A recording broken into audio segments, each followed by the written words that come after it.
She collapsed at his door, covered in snow and shame. He let her in, and what followed shocked even him. The wind didn't howl. It crawled, slow and steady, through the broken ribs of the outer scaffold, like a thing with memory and patience. It carried the smell of rot and ionized dust. Joran Vesk wiped condensation off the northern viewport with the sleeve of his thermosuit. Beyond the polymer glass, the world was ash white, shifting in slow tides. Not snow, not truly. This was Verdenice 3's final offering. Biofall, spores suspended in micro-ice, drifting in clouds thick enough to blot out the stars. It clung to everything: machines, soil, skin, hope. Some called it weather. He knew better. Weather didn't taste like metal and mildew when it slipped through a crack in your mask. He moved back from the viewport, muttering a curse as his boots snagged a hydro-sensor cable coiled across the greenhouse floor. The dome gave a low groan, a sound like old lungs trying to exhale. Another centimeter of drift, maybe, or something heavier. The load-bearing beams had begun to flex last week, just enough to trigger the structural monitor, just enough to make him check twice. Every hour. If the dome gave way, there'd be no alarm, just collapse, silence, spore suffocation, and if that happened today, no one would even know he died. The irony, he designed the system to support life. He passed beneath the hanging LED arrays, the pale light bleaching the last struggling rows of pseudo-basil to a sickly green. Most of the crops were gone now, burned or composted after contamination. A few remained, ghosts of their kind. Joran crouched by the rice grass trough and ran a finger through the soil. Too dry. The nutrient mix was off again. The spores in the air, even filtered, altered osmotic uptake. Every variable fought back now. The planet wasn't dying. It had been hijacked by him. Mycogreen 91 was supposed to be adaptive. A miracle. A root symbiote designed to enhance growth in poor soil. But it had fused with the native pollen and rewired itself. It didn't just enhance, it replaced. Roots, hosts, ecosystems. The result was rot disguised as bloom. He was the last to stay behind. The others, colonists, engineers, scientists, had fled or been ordered out months ago. Emergency protocols, corporate liability. But Joran stayed. He had built this world's lungs and poisoned its blood. He would not abandon it. Not while he could still try to fix something. Even if it was only a single plant. Even if it killed him. He moved toward the interior airlock, where the decon chamber hissed quietly in standby mode. The faint scent of bleach and ion scrubbers lingered in the corridor, cleaner than anything outside, but still haunted by decay. As he reached for the diagnostics tablet, the dome creaked again. Number not a creak, a knock. He froze. 3 knocks. Sharp, then one slow. Repeated. It came from the outer hatch, the external access. His spine stiffened. He hadn't heard that pattern in how long? The satellite feed hadn't logged surface movement in weeks. The drones patrolling the outer perimeter showed nothing but fungal drift and occasional rock shifts. This sector had been classified biologically terminal. No one should be here. His first instinct was denial. A sensor glitch. Audio loop. He stepped to the console and pulled up the camera feed. At first, static, then clarity.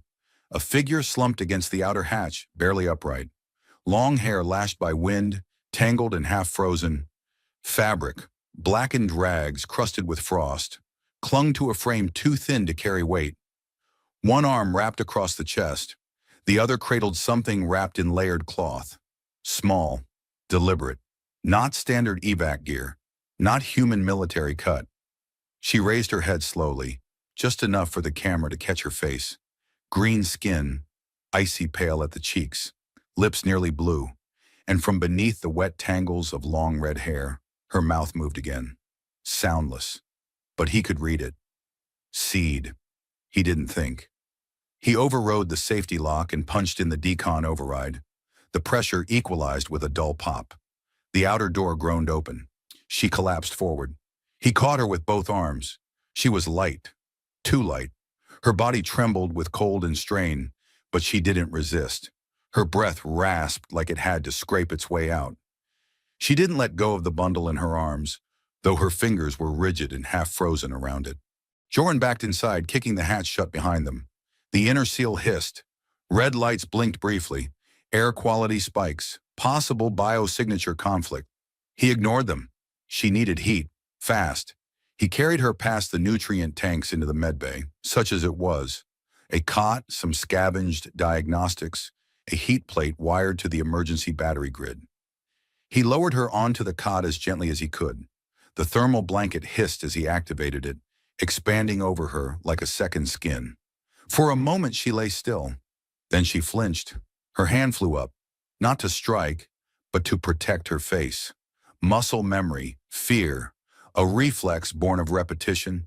He stopped, didn't speak, didn't touch her again, just waited. Her hand fell back to her chest, eyes still shut, her breathing shallow, the bundle in her arms pressed tighter to her body. He could see now, beneath the layers, what she carried wasn't clothing or weaponry. It pulsed faintly, a soft blue glow like liquid light suspended in silk thread. Not mechanical, biological. He turned to activate the scanner. It beeped, stuttered, then blinked in error. Her cell structure didn't map to any catalog species. No known atmospheric resistance profile. DNA alignment flagged as incompatible. He muttered, "You're not from any colony I've heard of." The dome lights flickered, just once. Then again. He looked up. No quake.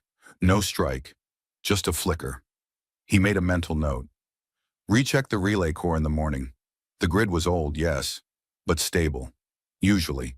She exhaled sharply. Joran turned back. Her eyes fluttered open for just a second. Pale amber irises catching the overhead light like glass in sunlight. She tried to speak. Nothing came out. He pulled a hydration patch from the med kit and pressed it gently to her neck. She twitched but didn't resist. Her eyes drifted closed again. He stepped back. No more actions he could take. Not tonight. The blanket's internal readout flicked amber, core temperature rising, stabilizing. He sat, not in the med chair, but on the floor by the soil tank. The air was warmer here, smelled faintly of compost and recycled air.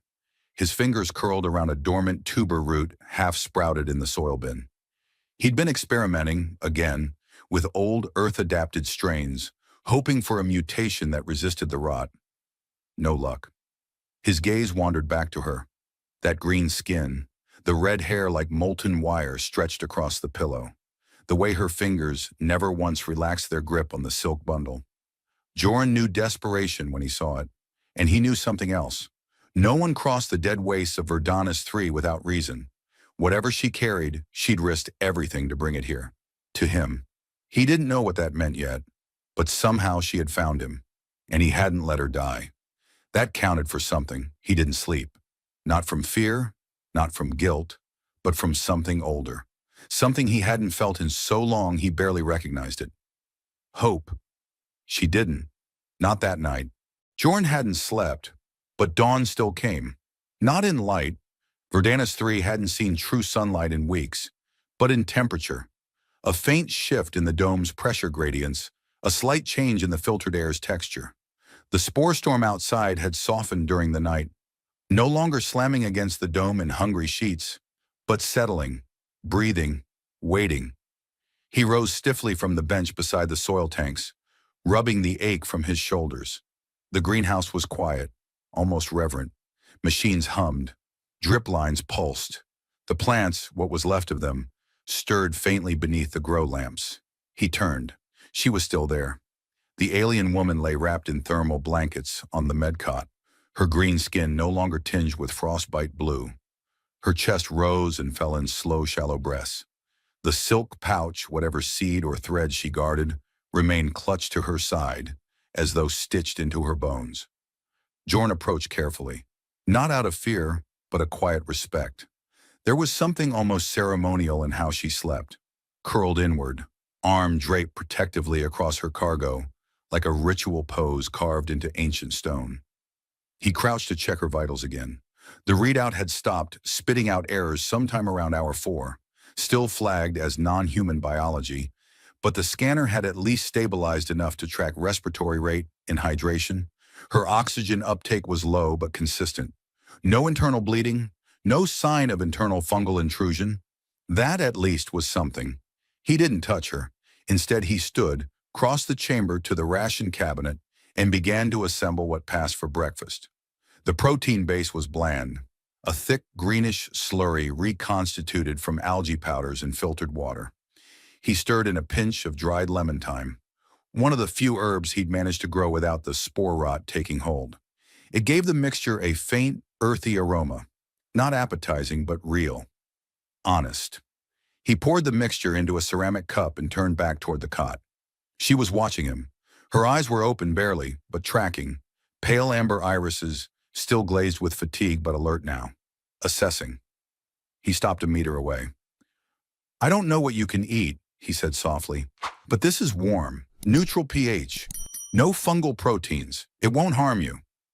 She didn't speak, didn't move, but her gaze flicked downward to the cup in his hands, then back to his face. Jorn slowly crouched, setting the cup on a low crate beside the cot. He didn't place it too close, just within reach if she chose. He stayed low, hands resting loosely on his knees. "You're not from this system," he said. No response. "That thread you're carrying, whatever it is, it doesn't match anything in the colonial biolibraries, not even the old ones. It's alive, responsive, encoded with something." Still nothing, but her fingers twitched, tightening slightly on the silk. He paused, then added, voice quieter now, "Whatever it is, you risked everything to bring it here, to this graveyard." That word, graveyard, seemed to ripple through the air between them. Finally, her lips parted. Her voice was dry, brittle. "Hot." It was barely more than a whisper, but it wasn't meaningless. Jorn's brows lifted. He reached out, hesitated, then gently blew across the surface of the cup. Steam curled away in ribbons. He nudged it an inch closer. She didn't reach for it immediately. She stared at it as though calculating something. Risk, perhaps. Then, with slow, deliberate effort, she pushed herself upright. Her body shook with the effort. She stopped halfway, jaw clenched, then forced herself higher. Her back pressed to the cot's metal frame. Her breath came in short huffs. Still, she didn't ask for help. She reached out. Her hands, though still unsteady, wrapped firmly around the cup. She brought it to her lips and drank. Not greedily, not recklessly, but with quiet, desperate purpose. A few sips in, she coughed, a raw, scraping sound, but didn't drop the cup. She kept drinking. When it was gone, she cradled the empty vessel in her palms like it still held warmth. She looked up at him again. This time her voice was stronger. "Thank you." It wasn't just gratitude. There was weight behind it. Layers. He nodded once, saying nothing. "You're Jorn Vesk," she said slowly, as if the name itself carried meaning she didn't yet know how to shape. "You've heard of me?" he asked carefully. Her eyes flicked away. "They speak of you in broken channels, traders, scavengers, stations without names." Jorn exhaled through his nose. "I imagine they don't speak kindly. They speak of a world killer who stayed behind." That cut sharper than he expected. "Then they're half right," he muttered. "I stayed." He stood slowly, knees cracking. The act of talking, real talking, felt foreign. He turned away, moved to the supply shelf, began reorganizing small containers he didn't need to touch. Behind him, her voice came again. "What happened to this place?" He paused. "It grew wrong," he said finally. "A system I designed, mycelial augmentation, to enrich root structures in low-nutrient environments. It worked. Too well.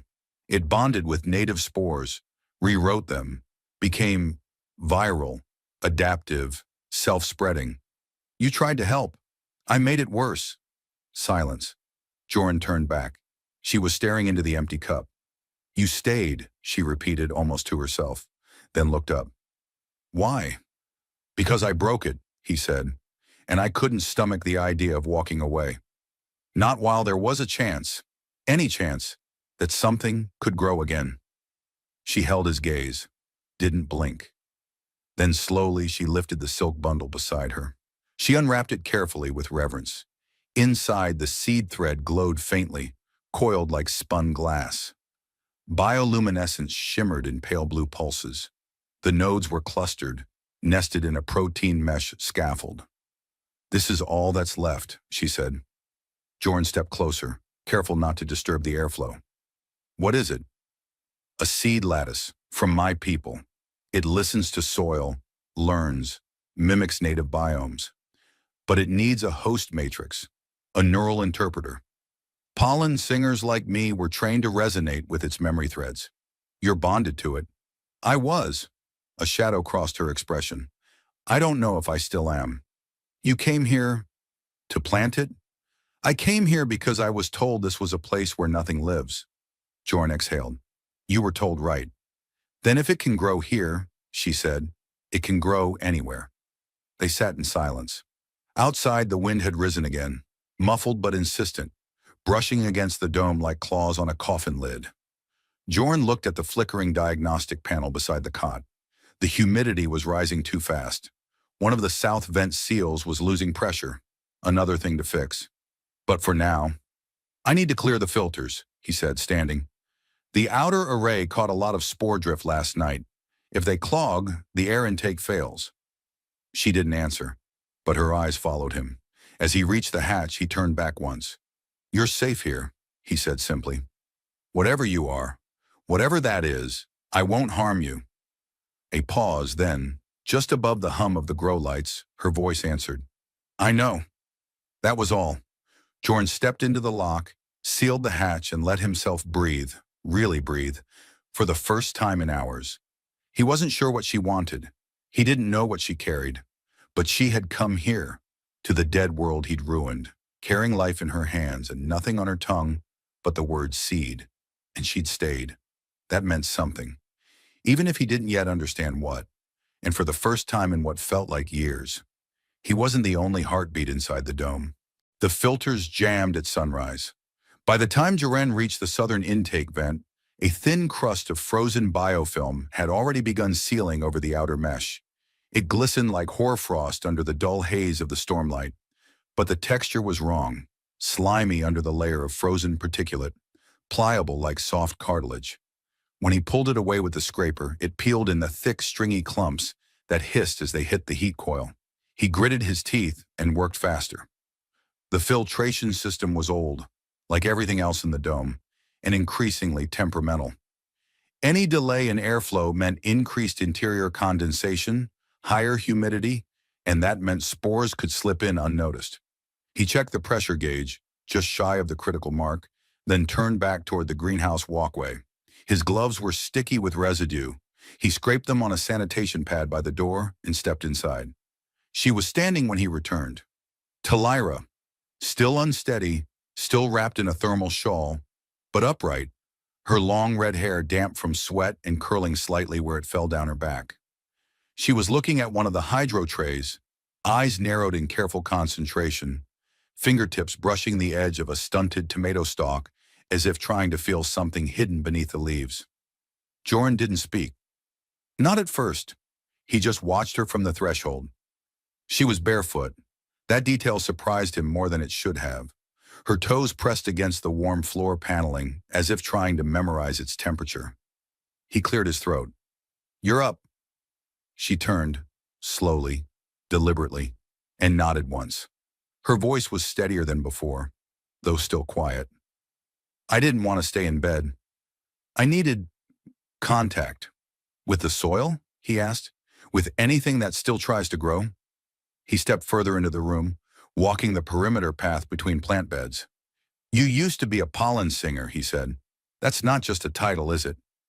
She looked at him, and there was something in her gaze now. Recognition, maybe even respect. "Number, it's not a metaphor.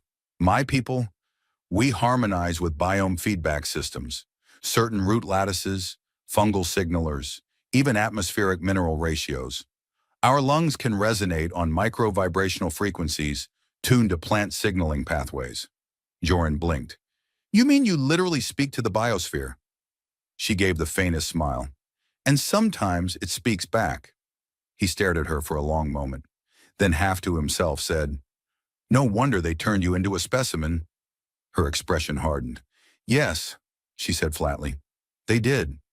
Silence crept between them like mold. Quiet, clinging. Jorn shifted, unsure how to step around the wound he'd opened. But Talira didn't retreat. Instead, she moved to one of the unlit soil beds and sat, cross-legged, the thermal blanket pulled around her waist. She didn't look at him when she spoke again.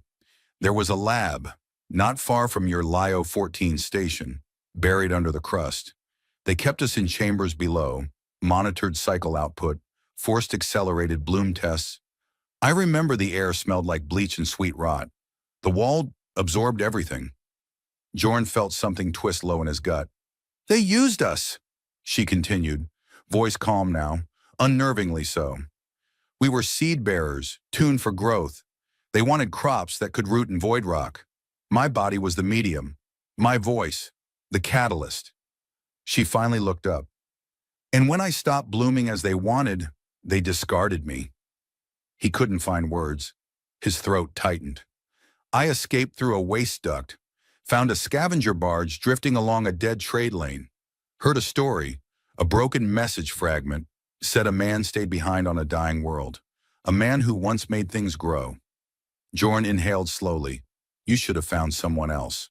No, she said. You were exactly who I needed. He turned his face away, jaw clenched.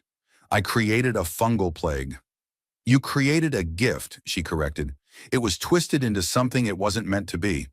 He barked a bitter laugh. Intent doesn't matter. Impact does. Not to me, she said.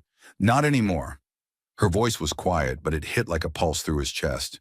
He stared at the nearest tank, a row of brittle potato vines, half rotted at the root. His hands itched to pull them out, burn them, start again. But his arms stayed still. I wanted to fix it, he whispered. If I could coax even one plant into life again, something pure, not corrupted by what I made, I thought maybe I'd stop hearing them. The colonists, he nodded, their last transmissions, the way their voices fractured, the way they blamed me. She was silent for a long time. Then in a slow motion, she rose, walked to him, and stopped less than a meter away. She extended one hand, palm open, bare, green, and placed it gently on his wrist. He flinched, just once, then exhaled. Her skin was cool, not cold, and not soft in the way he'd expected. There was a firmness to her touch, like moss grown over stone. Her thumb brushed a faint arc across the side of his hand. I don't need you to fix the world, she said. I need you to help me grow something that wants to live. His throat worked. No words came. They stood in silence. And for the first time, he didn't feel like a man surrounded by ruins. She stepped back and walked slowly toward the seed thread bundle, now resting under the grow lamp on a sterilized tray. It pulsed faintly in time with her approach. Responding, she knelt beside it. Do you want to know what it is? She asked. He nodded. Yes. It's not just seed. It's memory, encoded generational imprinting. It stores ancestral pollination cycles, root temperature tolerances, even chemical reactions to grief. We call it Kaleth. He frowned. It responds to emotion? Yeah, she said, but only to living emotion. Not theory, not hope, something real. He studied her face. And what do you feel right now? She looked at him. Trust, she said. That single word cracked something inside his chest. It didn't shatter, didn't bleed, but it shifted, unsettled. Later, he would swear he saw the first filament inside the Kaleth thread uncurl, the beginning of root logic preparing to anchor. Later, he would test the air and find trace compounds never cataloged. But in that moment, all he saw was her, barefoot, eyes steady, one hand resting on the last living seed of a dying people. And something inside him finally dared to believe that this dome, this world, was not a grave. Not yet. And maybe, just maybe, neither was he. The power dimmed as the sunless afternoon waned. Inside the dome, the grow lights flickered once, then steadied. The recycled air hissed quietly through the vent system, heavy with condensation. Outside, the spore winds scraped against the transparent barrier like static on old vinyl. Constant, distant, but never quite gone. Joren knelt beside the primary nutrient bed, his sleeves rolled up, fingers caked with sterilized soil. He just finished reseeding the basil roots for the third time in 2 weeks.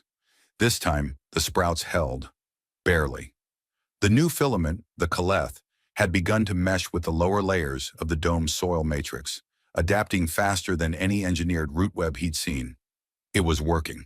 Not perfectly, not safely, but it was alive. Across the dome, Talira sat cross-legged near the auxiliary light tray, her eyes half closed, palms hovering just above the soil like tuning forks. Not touching, never touching, but attuned. The threads of the caleth curled toward her like faint mist, drawn to her heartbeat or breath, or some internal frequency he couldn't name. She was humming, barely audible, a low vibration beneath language. When the tone shifted, one of the vines near her base twitched and began reorienting toward the light. He didn't interrupt. Not yet. Instead, he watched, taking in every detail he hadn't let himself study before. The way her lashes lowered in concentration, how her breathing synced with the pulse of the growth. Her presence had a rhythm, a resonance. She wasn't just communicating with the caleth. She was becoming part of it. Eventually, the hum faded. She opened her eyes. Jorn stepped forward and gently cleared his throat. "I've never seen anything respond like that," he said. Talira tilted her head slightly. "It remembers things I've forgotten. When I hum, it hums back. Sometimes I think it's dreaming." He sat beside her, resting against the support frame of the lamp. "You said it carries ancestral imprinting," he said softly, "that it records memory.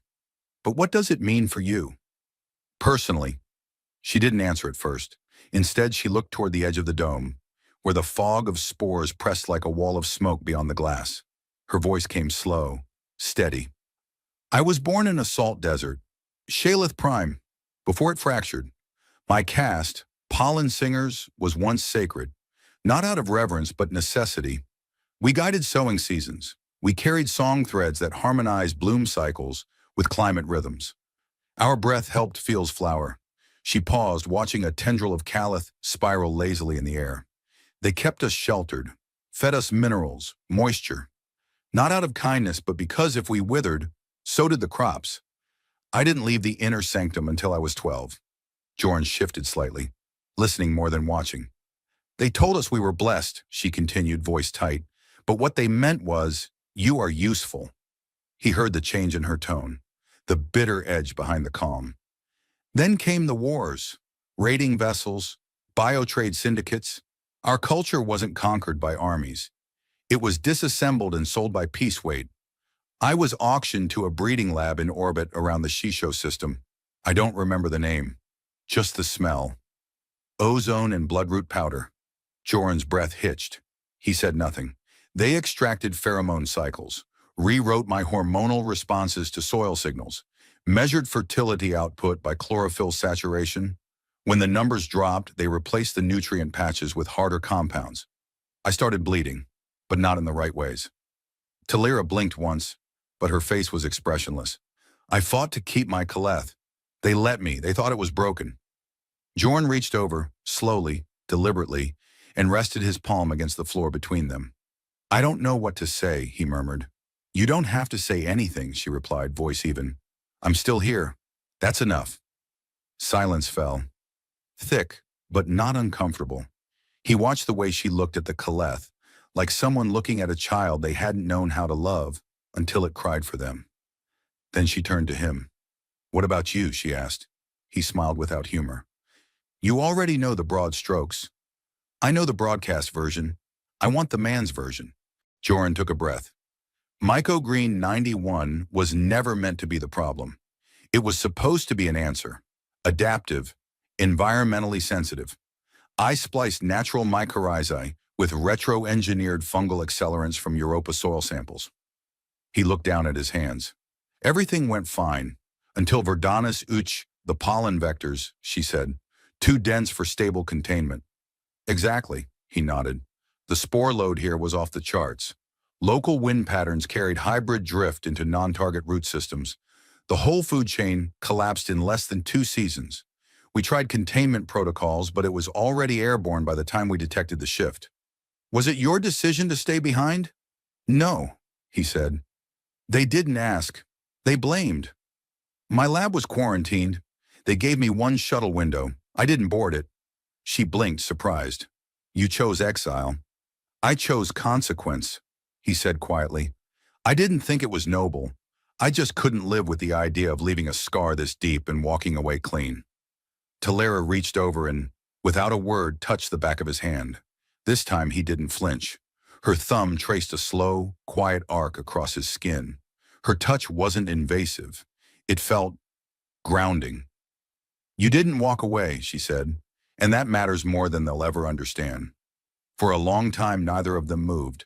Then the dome lights dimmed slightly, signaling the start of night cycle. Talara rose and looked toward the cot across the room. She hesitated, then turned back to him. Her voice was soft. May I rest here? Just for tonight. I don't want to sleep far. He swallowed, nodded. She sat beside him again, curling the blanket around her legs, and leaned her shoulder gently against his. Not need, not desire, just nearness. And he let her. The caleth at their feet shimmered faintly in the dark, threads pulsing in soft, irregular light. Not memory, heartbeat. And for the first time, there was no need to explain the past. No more questions left unanswered. Only two people in the ruins of a ruined world, beginning at last to grow. The storm hit just after midnight.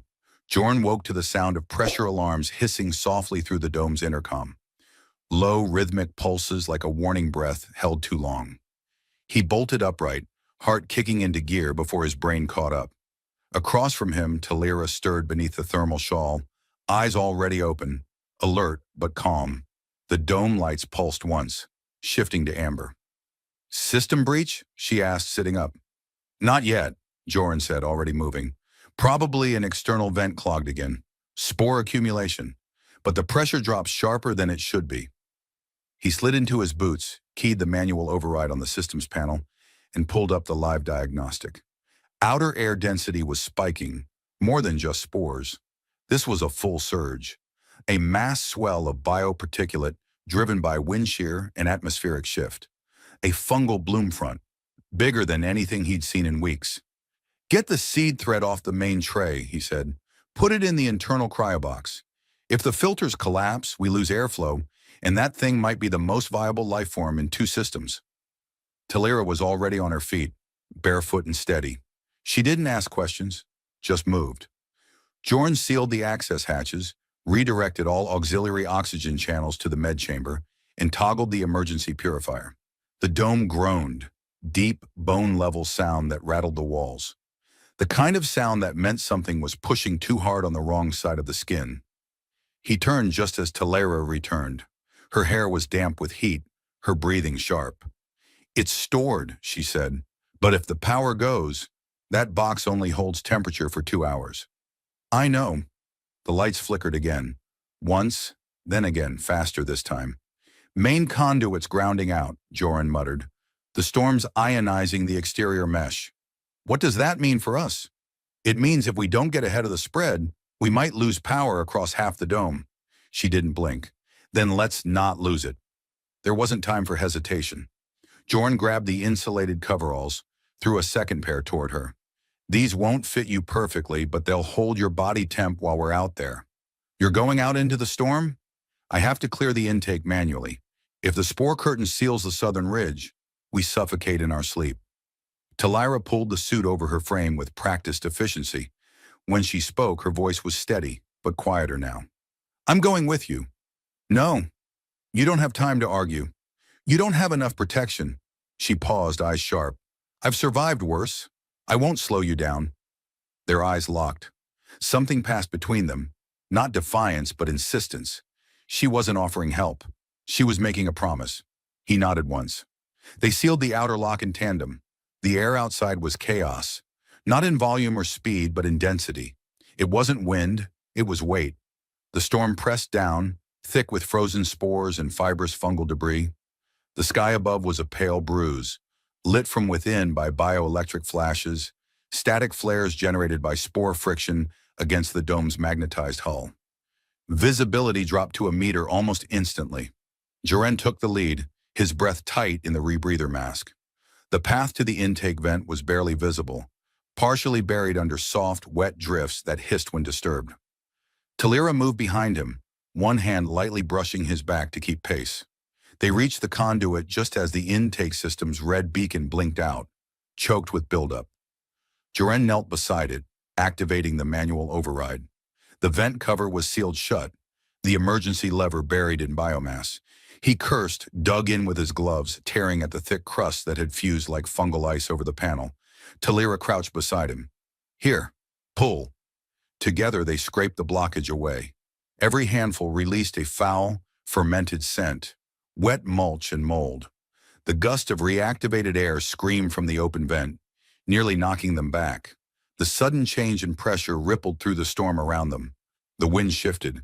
Then something hit, not a person, not an animal. Just force, momentum without shape, slamming against the dome wall. Talira fell sideways, arms striking the polymer hull. Joren dropped, caught her wrist before she could slip, pulled her back behind the cover of the intake array. You good? She nodded, shaking. One of the spore flares jumped polarity. It discharged, threw off my balance. He looked at her, really looked, and saw the red seeping through her sleeve. You're bleeding. I'm fine. Talira. It's shallow, she said. It's not the blood you need to worry about. He stared at her for half a second, then pulled off his outer glove and reached for her arm. She hesitated, then allowed it. Her skin was slick with sweat. The cut ran from elbow to wrist, shallow but long, bleeding fast. Not life-threatening, but the exposure risk was real. I need to sterilize this, he said. Not here. Number we move. They made it back to the dome in 5 minutes, but it felt like an hour. The moment the inner hatch closed behind them, Joren was already reaching for the med kit. Talira sat silently on the bench beside the airlock chamber, her face unreadable. He peeled the suit from her arm, hands moving fast but gentle. When he touched the cut with the sterilizing gauze, she winced, then grabbed his wrist. Not hard, not to stop him. Just contact. He looked up. Her eyes were wide, not in fear, but something sharper. I've bled before, she whispered, but no one's ever tried to stop it. He couldn't speak. Her grip tightened for a second. I should have died in that storm, she said. I should have died before I ever reached your door. He swallowed. His voice came out rough. But you didn't. She leaned closer. I'm not here by mistake. Then suddenly, without planning, without even full awareness, his hand slid behind her neck, and he kissed her. It wasn't clean. It wasn't elegant. It was salt and soil and breath caught between two people who hadn't let themselves feel in too long. She responded, soft at first, then with a shiver that traveled down her spine, like a signal had finally reached its terminal point. When they parted, their foreheads touched. Neither spoke. There was nothing left to say. The storm outside howled. Inside the dome, something new had broken open, and neither of them looked away. The storm passed by morning, but the dome didn't forget. Everything smelled like static and wet ash. The filtration system was holding, barely, but the walls bore scars, long vertical seams where heat had warped the insulation from within. The southern intake hummed unevenly. Something deep in the conduit wheezed with every cycle, like lungs coated in dust. Joren didn't speak. He worked in silence, eyes tight, movements efficient. He replaced cracked fuses in the outer panel, adjusted the internal air regulator, and recalibrated the grow light grid, even though it hadn't gone out. He needed to move. Talira hadn't spoken either, not since the kiss, not since the way her hand had curled around his wrist afterward, not letting go even after the world stopped shaking. They hadn't named what happened. They hadn't had to. Now she sat cross-legged by the nutrient trays again, the Kaleth bundle unwrapped in front of her, cradled in a shallow bowl of humidified earth. The seed thread pulsed softly, threads curling outward in deliberate spirals, responding to her breath, her presence. Something had changed in it. Joren had noticed the shift even before the diagnostics confirmed it. It had begun to root, not just biologically but neurologically. It was sinking, and she, Talira, was weakening. At first it had been subtle, her steps slower, her pulse fainter. Then her appetite diminished. Her hands trembled when she reached for a cup. When he asked, she'd waved it off. Adjustment, she said. The Caleth is realigning. But now she was pale beneath her green skin, and her voice carried the brittle edges of someone holding too much back. Jorn approached her, kneeling beside the tray. You're connected, he said quietly. Yes, she replied. Her eyes didn't leave the thread. Deeper than before. And it's draining you. She exhaled through her nose. It's not a parasite, it's balance. Shared memory needs shared biology. It remembers through me. I remember through it. That doesn't mean it gets to hollow you out. Her lips twitched in a tired smile. If it lives, I've done my part. No. He said it too quickly, too sharp. She looked at him, and something in her eyes flickered. Pain. Yes, but more than that. Worry. Not for herself, for him. He reached toward her, brushing her fingers. She didn't flinch. Don't do this, or he said. Don't treat your life like collateral. This isn't a trade. She held his gaze. It was always a risk. Then let me take some of it. You can't, she said. Your physiology isn't compatible. Try me. That made her pause. Truly pause. You'd offer your body to root a memory not your own? She asked. No, he said. I'd offer it to keep you breathing. They sat in silence. Outside, the storm continued its long retreat, leaving a warped horizon behind. Inside, the Caleth reached further, thin root filaments now curling past the soil tray's edges, responding to temperature, air chemistry, heartbeat proximity. Jorn pulled a nutrient injector from the medkit, adjusted the feed ratio, held it out to her. This can buy you time, he said. Replenish some of what it's drawing. Talira didn't take it. Instead, she did something he didn't expect. She reached up and touched his face. Not gently, not hesitantly, but like someone memorizing the shape of something important before they lost it. I thought I came here to die, she said. You didn't. I thought you'd use me. I didn't. He kissed her again, slower this time. Not because the moment demanded it, but because nothing else made sense. His hands slid beneath hers, anchoring them together. She leaned into him, soft, heavy with fatigue, but still present, still wanting. Later he guided her gently to the cot, not in urgency, not with hunger, but with reverence. She undressed in silence, not shy, not afraid. Her skin was marked with old scars, puncture rings, faded synth grafts, the long pale seam of a surgical line down her hip. He didn't ask about any of them. He just touched her as though she had never been touched by choice before, and she hadn't. His hands traveled slowly across the lines of her back, fingers mapping the subtle ridges of a life she never consented to live. She shivered under his touch, not from cold, but from memory, until her breath steadied again beneath his palms. He kissed the space just below her throat, then lower, lips memorizing the curve of her body where flesh met breath and story. Her hands answered in kind, curious, precise, learning the shape of him with the same intensity she used when communing with soil. Her palms grazed his chest, slid beneath his shirt, exploring muscle, heat, skin. When she pulled him closer, it wasn't in hesitation, it was invitation. They moved together slowly at first, like language rediscovered. His breath caught when her thigh wrapped around his waist, and she guided him deeper, pressing her forehead to his, her eyes wide open, refusing to look away. Her breath hitched as he entered her, and she didn't flinch. She opened, and he held. The rhythm between them built gradually, rooted in pulse and sound and shared breath. No haste, no fear, just heat and grounding, just skin and gravity, and the rediscovery of mutual will. When she climaxed, her body arched against his, a silent cry escaping her lips like wind through silk.